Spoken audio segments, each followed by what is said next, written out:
ايه اخباركم يا حلوين؟ اخبار سنة رابعة دول الحلوين، كل سنة وانتم طيبين وعام دراسي جديد عليكم، وكل سنة وانتم طيبين. النهاردة يا جماعة هنبدأ مع بعض الدرس الاول طبعا في الوحدة الاولى. زي ما انتم شايفين هنا مع بعض، زي ما خدت طبعا في السنوات اللي فاتت الاعداد الكبيرة. طيب هنا مع بعض هناخد ايه؟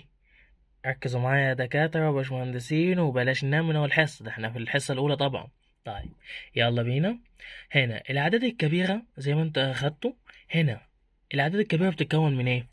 في الوحدات اللي هم أول 3 أرقام معانا، زي ما انتوا شايفين هنا اهو كده، أول 3 أرقام مع بعض. بعد كده تلات أرقام التانيين الألوف. بعد كده بنخش على الملايين، ال3 أرقام التانيين زي ما انتوا شايفين اللي هم دول. وبعد كده بنخش هنا على المليارات. هنا قسمناهم كل 3 أرقام لتقسيمات. بعد ما بنقسم ال3 أرقام، كل 3 أرقام دول بيكونوا من ايه؟ أحاد، أحاد وعشرات، مئات. برضو الألوف بتتكون من ايه؟ أحاد، عشرات، مئات. بعد كده بنخش على ايه؟ الملايين. الملايين بقى بتتكون من ايه يا دكاترة؟ ركزوا معايا. أحاد، عشرات، مئات. يبقى المليارات هتتكون من ايه؟ نفس القصة، أحاد، عشرات، مئات إلى ما لا نهاية. احنا بس هنوقف هنا عند المليارات الأحاد. طيب تعالى بقى هنا نقسم الأرقام للقيمة المكانية وقيمة الرقم. طب احنا هنا قسمنا ايه الأرقام؟ أول 3 أرقام ليه؟ للوحدات. وبعد كده 3 أرقام التانيين ايه؟ ألوف. هنا قسمناهم ملايين، بعد كده للمليارات. هنا الأرقام بقى دي اسمها ايه؟ القيمة المكانية. يعني احنا كده عرفنا الأرقام دي القيمة المكانية بتاعتها. لما يقول لك القيمة المكانية لرقم 6 مثلا، هتقول له ايه؟ أحاد. بس ايه أحاد؟ ايه اللي هو الوحدات. طيب هنا هنخش على رقم ال9، هيقول لك القيمة المكانية بتاعته ايه؟ عشرات. عشرات ايه؟ عشرات الوحدات. طيب القيمة المكانية بتاعة الاتنين هتكون فين؟ مئات، اهو زي ما انت شايف. يجي هنا معانا ايه؟ زي كل 3 أرقام بنقسم أحاد، عشرات، مئات، بس في الوحدات. نخش بقى على ال3 أرقام التانيين. هنا الأربعة دي فين؟ أحاد الألوف. يبقى هنا أحاد الألوف. هنا ممكن الوحدات عادي ما ننطقهاش، يعني ممكن نقول أحاد، عشرات، مئات، لأن هم أول 3 أرقام. بس منقولش الوحدات، عادي نقول أحاد، عشرات، مئات بس. بعد كده بنخش على ال3 أرقام التانيين بنقسمهم. يبقى بنقسمهم ازاي يا حلوين؟ بنقسمهم أحاد، عشرات، مئات. معايا يا دكاترة ولا ايه؟ اوعى تنام مني. طيب هنا بقى قسمناهم أحاد، عشرات، مئات. يبقى هنا الأربعة دي في خانة ايه؟ اهي أحاد الألوف. طيب ال6 فين؟ في خانة عشرات الألوف. يبقى هنا ال6 في خانة العشرات الألوف. دي القيمة اسمها القيمة المكانية للرقم. يبقى القيمة المكانية للرقم 6 عشرات الألوف. والقيمة المكانية هنا ايه؟ لل9 مئات الألوف. يبقى احنا هنا القيمة المكانية لل9 فين؟ مئات الألوف. طيب هنا نخش بقى على ال3 أرقام ايه التانيين، نخش على الملايين. يجي 3 أرقام التانيين فين؟ الملايين.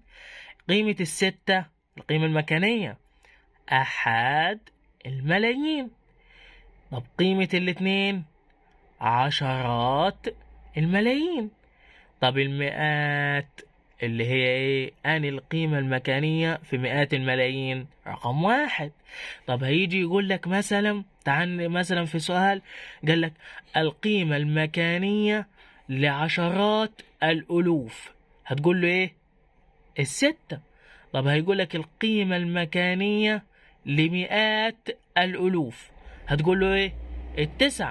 طب هيقول لك القيمة المكانية لوحدات عشرات الوحدات، هيقول لك القيمة المكانية لعشرات الوحدات، هتقول له فين؟ هتقول له اللي هي ال9، زي ما احنا خدنا في الأول.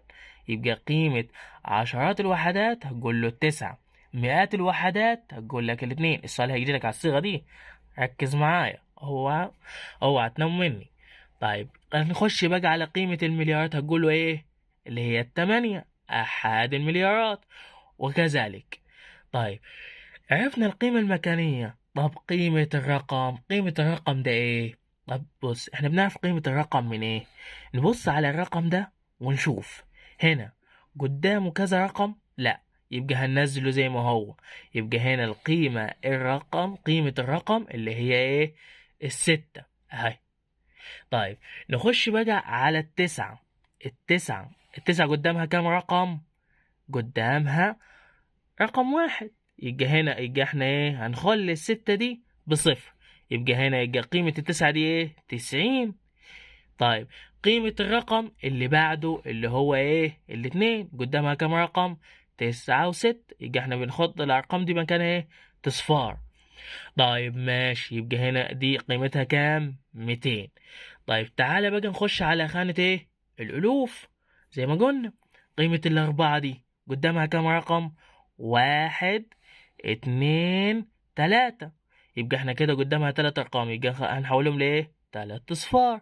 يبقى قيمة الأربعة دي ب4000.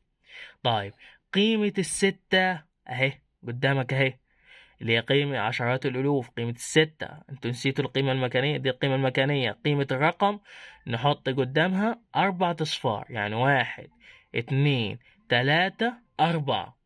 يبقى احنا كده عرفنا قيمة الرقم. خليكم معايا كده يا حلوين. طيب هنا عرفنا قيمة الرقم، نخش بقى على قيمة ايه؟ التسعة. التسعة دي قدامها كام رقم؟ قدامها 1 2 3 4 5. طيب هنا قدامها 5 أرقام، يبقى احنا نحط كام؟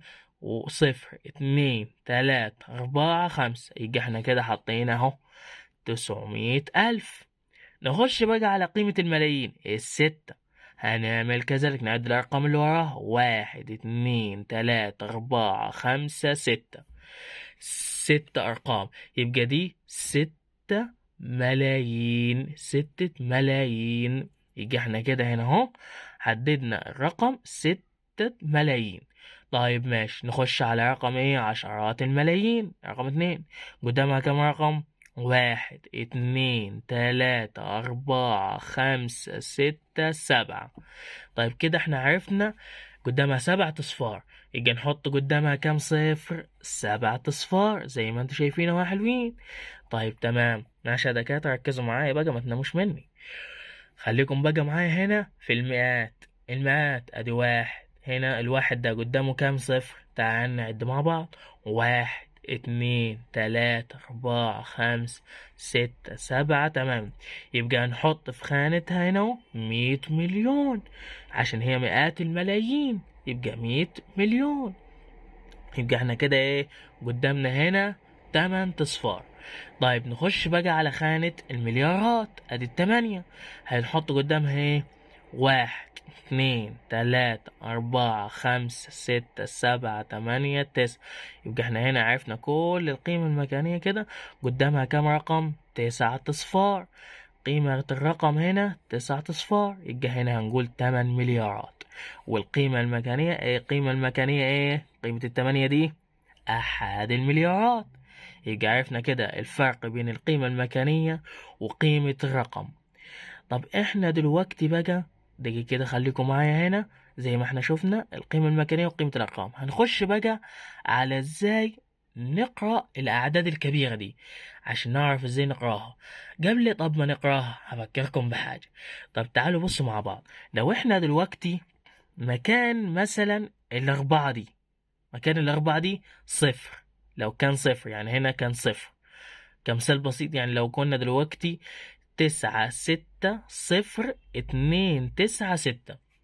الصفر ده بقى بنعمل فيه ايه هنا؟ هو قيمته المكانية أحاد الألوف، دي معروفة، قيمته هنا أحاد الألوف. تمام. طب القيمة الرقم كام؟ لو هنيجي نكتبها هنا هنكتبها كام؟ اللي هي مكان الأربعة دي. يبقى احنا الأربعة دي هنعملها ايه؟ هنخش مكانها، نحط مكانها ايه؟ هنحط مكانها الأربعة دي صفر، لأن هنا هنقول صفر زائد صفر زائد صفر هنا، يعني هنحط صفر، هنحط وراها تصفار كلها، هتبقى كلها ايه؟ بصفر. يعني هنا صفر وصفر وصفر صفر، يبقى ايه؟ تصفار كلها جنب بعض هتبقى بصفر واحد بس. يبقى نحط هنا قيمة الرقم، لو كان رقم الأربعة ده بصفر في رقم. هضرب لكم مثال على كده بعد كده. تمام. نخش بقى على زي قراءة الأعداد الكبيرة. خليكم كده معايا.